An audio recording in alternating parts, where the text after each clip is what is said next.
ನೋಡಿ ಎಲ್ಲ ಮಾಧ್ಯಮದಲ್ಲಿಯೂ ಈಗಾಗಲೇ ಭಾಳ ವಿವರವಾಗಿ ವರದಿಯಾಗಿದೆ. ಪಾಕಿಸ್ತಾನ ನಿನ್ನೆ ಅಲ್ಲಿನ DMG ಅವರು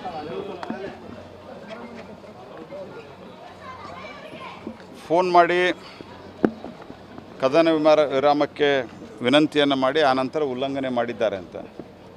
ಪಾಕಿಸ್ತಾನದಲ್ಲಿ ಮಿಲಿಟರಿ ಪಡೆ ಚುನಾಯಿತ ಸರ್ಕಾರದ ಮಾತು ಕೇಳಲ್ಲ ಅನ್ನುವಂಥ ವರದಿಗಳು ಬಂದಿದ್ದಾವೆ. ಹಾಗಾಗಿ ಅದರ ಬಗ್ಗೆ ಪಾಕಿಸ್ತಾನ ಯಾವತ್ತಲೂ ಸಹಿತ ಡಬಲ್ ಸ್ಟ್ಯಾಂಡರ್ಡು ಮತ್ತು ಭಯೋತ್ಪಾದನೆಯನ್ನು ಅವರು ಪೋಷಿಸ್ತಾನೆ ಇರ್ತಾರೆ ಅನ್ನುವಂಥ ಸಂಗತಿ ಎಲ್ಲರಿಗೂ ಗೊತ್ತಿದೆ. ಹಾಗಾಗಿ ನಮ್ಮ ಪಡೆಗಳಿಗೆ, ನಮ್ಮ ಸರ್ಕಾರ ಮತ್ತು ನಮ್ಮ ಡಿಫೆನ್ಸ್ ಫೋರ್ಸ್ಗಳಿಗೆ, ಡಿಫೆನ್ಸ್ ಚೀಫ್ಗಳಿಗೆ ಮುಕ್ತವಾದಂಥ ಅವರನ್ನು ತಹಬಂದಿಗೆ ತರಲಿಕ್ಕೆ ಮತ್ತು ಅವರಿಗೆ ಏನು ತಕ್ಕ ಶಾಸ್ತಿಯನ್ನು ಮಾಡಲಿಬೇಕು, ಪಾಠವನ್ನು ಕಲಿಸಬೇಕು. ಆ ಪಾಠವನ್ನು ಕಲಿಸಲಿಕ್ಕೆ ಅತ್ಯಂತ ಮುಕ್ತವಾದಂಥ ಸ್ವಾತಂತ್ರ್ಯವನ್ನು ಮೊದಲನೇ ಬಾರಿಗೆ ಕೊಟ್ಟಿದ್ದರು ಅನ್ನುವಂಥದ್ದು ಅಭಿಪ್ರಾಯಗಳು ಮಾಧ್ಯಮದಲ್ಲಿ ನಿಮ್ಮ ಚಾನಲ್ಗಳಿಗೆ ಬಂದಿದ್ದಾವೆ. ಮತ್ತು ಮೊದಲನೇ ಬಾರಿಗೆ ಕಳೆದ 35-40 ವರ್ಷದಿಂದ ನಮ್ಮ ದೇಶದೊಳಗೆ ಭಯೋತ್ಪಾದನೆ ನಡ್ಕೊಂಡ ಬಂದಿದೆ, ನಿಮಗೂ ಗೊತ್ತಿದೆ. ವಿಶೇಷವಾಗಿ 80ರ ನಂತರ ದೊಡ್ಡ ಪ್ರಮಾಣದಲ್ಲಿ ಭಯೋತ್ಪಾದನಾ ಚಟುವಟಿಕೆಗಳು ನಮ್ಮ ದೇಶದಲ್ಲಿ ನಡೆದಿದ್ದಾವೆ. ಈಗೇನು ಮೊನ್ನೆ ಪಹಲ್ಗಾಮದ್ದು ನಡೀತು, ಅದಕ್ಕಿಂತ ಭಾರಿ ದೊಡ್ಡ ಪ್ರಮಾಣದಲ್ಲಿ ಸಾವು ನೋವು, ಆಸ್ತಿ ಪಾಸ್ತಿಗೆ ಹಾನಿ ಇವೆಲ್ಲವೂ ಸಂಭವಿಸಿದ್ದಾವೆ. ಆದರೆ ಮೊದಲನೇ ಬಾರಿಗೆ ಈ ದೇಶದಲ್ಲಿ ದೇಶ ಒಂದಾಗಿ, ನಾನು ಇದರ ಪೊಲಿಟಿಕಲ್ ಸ್ಟೇಟ್ಮೆಂಟ್ ಮಾಡ್ತಾಯಿಲ್ಲ, ದೇಶ ಒಂದಾಗಿ ಭಾಳ ದೊಡ್ಡ ಪ್ರಮಾಣದಲ್ಲಿ ನಮ್ಮ ಒಂದು ಸರ್ಕಾರ ಒಂದು ತೀರ್ಮಾನವನ್ನು ತೆಗೆದುಕೊಂಡು ದೊಡ್ಡ ಪ್ರಮಾಣದಲ್ಲಿ ಅತ್ಯಂತ ತೀಕ್ಷ್ಣವಾಗಿ ಅಷ್ಟೇ ಬಲವಾಗಿ ನಾವು ಪ್ರತಿಕ್ರಿಯೆಯನ್ನು ಕೊಟ್ಟಿವಿ, ಪ್ರತಿಕಾರವನ್ನು ತೆಗೆದುಕೊಂಡಿದ್ದೇವೆ. ಭಾಳ ದೊಡ್ಡ ಪ್ರಮಾಣದಲ್ಲಿ ಟೆರರಿಸ್ಟ್ಗಳು ಸತ್ತಿದ್ದಾರೆ ಅಂತನ್ನುವಂಥದ್ದು ವರದಿನೂ ಆಗಿದೆ. ಮತ್ತು ಪಾಕಿಸ್ತಾನದ ಮೀಡಿಯಾಗಳ ವರದಿ ಆಧಾರದ ಮೇಲೆ ಹೇಳೋದಾದರೆ, ಯಾರು ನಮ್ಮ ಕಂದಹಾರದ ಪ್ರಕರಣದಲ್ಲಿದ್ದಂಥವರು ಅವರು ಹತರಾಗಿದ್ದಾರೆ. ಯಾರು ಭಾರತಕ್ಕೆ ಮೋಸ್ಟ್ ವಾಂಟೆಡ್ ಉಗ್ರರಿದ್ದರು ಅವರ ಫ್ಯಾಮಿಲಿ ಮೆಂಬರ್ಸ್ ಹತರಾಗಿದ್ದಾರೆ.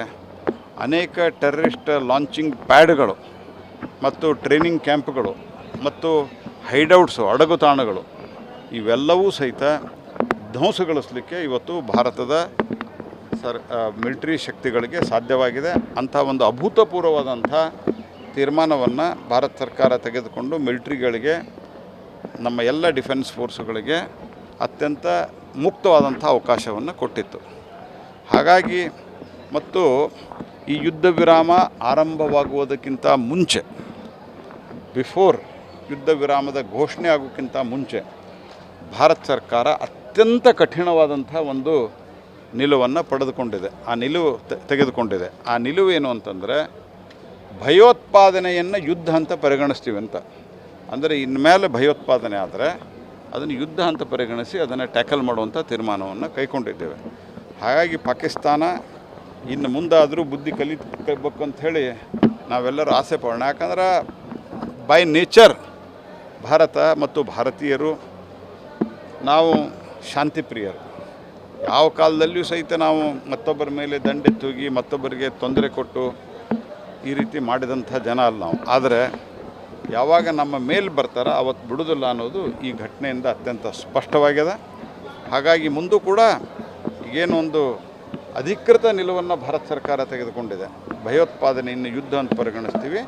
ಇನ್ನು ಮುಂದೆ ಯಾವುದೇ ಘಟನೆಗಳು ನಡೆದರೂ ಸಹಿತ ಅದಕ್ಕೆ ಸೂಕ್ತವಾದಂಥ ಶಾಸ್ತಿ ಪಾಕಿಸ್ತಾನಕ್ಕೆ ಆಗ್ತದೆ ಅನ್ನೋದು ಅವ್ರು ನೆನಪಿಟ್ಟು. ಸರಿ, ಕದನ ವಿರಾಮ ಘೋಷಣೆ ನಂತರ ಕೆಲವರು ಭಾಳ ಸಂತೋಷಪಟ್ಟಿದ್ದಾರೆ.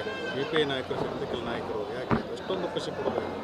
ನೋಡ್ರಿ, ಈಗ ಅವ್ರು ಯಾಕೆ ಖುಷಿ ಪಟ್ಟಿದ್ದಾರೆ, ಕೆಲವರು ಟೀಕೆ ಮಾಡಿದ್ದಾರೆ, ಅದ್ರ ಬಗ್ಗೆ ನಾನೇನು ಹೇಳೋಕ್ಕೆ ಹೋಗಲ್ಲ. ನಾನು ಹೇಳೋದು ಭಾರತಕ್ಕೆ ಅದರದ್ದೇ ಆದಂಥ ಶಕ್ತಿ ಇದೆ. ಮತ್ತು ಯಾವ ಕಾಲದಲ್ಲಿಯೂ ಸಹಿತ ಇದಕ್ಕಿಂತ, ನಾನು ಆರಂಭದಲ್ಲೇ ಹೇಳಿದಂತೆ, ಇದಕ್ಕಿಂತ ದೊಡ್ಡ ಪ್ರಮಾಣದ ಭಯೋತ್ಪಾದನಾ ಚಟುವಟಿಕೆಗಳು ನಡೆದಾಗೂ ಸಹಿತ ನಾವು ಭಾಳ ಸೌಮ್ಯವಾಗಿಯೇ ಪ್ರತಿಕ್ರಿಯೆ ವ್ಯಕ್ತಪಡಿಸ್ತಾ ಇದ್ವಿ. ಆದರೆ ಈ ಬಾರಿ ಸುಮಾರು ಮೊದಲನೇ ದಿವಸವೇ 9ಕ್ಕಿಂತ ಹೆಚ್ಚು ಪ್ರಮುಖ ಲಾಂಚಿಂಗ್ ಪ್ಯಾಡ್ಗಳ ಮೇಲೆ ನಮ್ಮ ಸೈನಿಕರು ಅಟ್ಯಾಕ್ ಮಾಡಿದ್ದಾರೆ. ಮತ್ತು ಎಲ್ಲಿಂದ ಅವರು ಅಡಗುತಾಣಗಳಿದ್ದು ಅಡಗುತಾಣಗಳು ಹೀಗಾಗಿ ಅನೇಕ ಟೆರರಿಸ್ಟ್ಗಳೇ ಭಾಳ ದೊಡ್ಡ ಪ್ರಮಾಣದಲ್ಲಿ ಸತ್ತೋಗಿದ್ದಾರೆ. ಹಾಗಾಗಿ ನಾನು ಸಂತಸ ಪಡೋರ ಬಗ್ಗೆ ಹೇಳೋದಿಲ್ಲ, ಟೀಕೆ ಮಾಡೋರ ಬಗ್ಗೆ ಹೇಳೋದಿಲ್ಲ. ನಾ ಹೇಳೋದು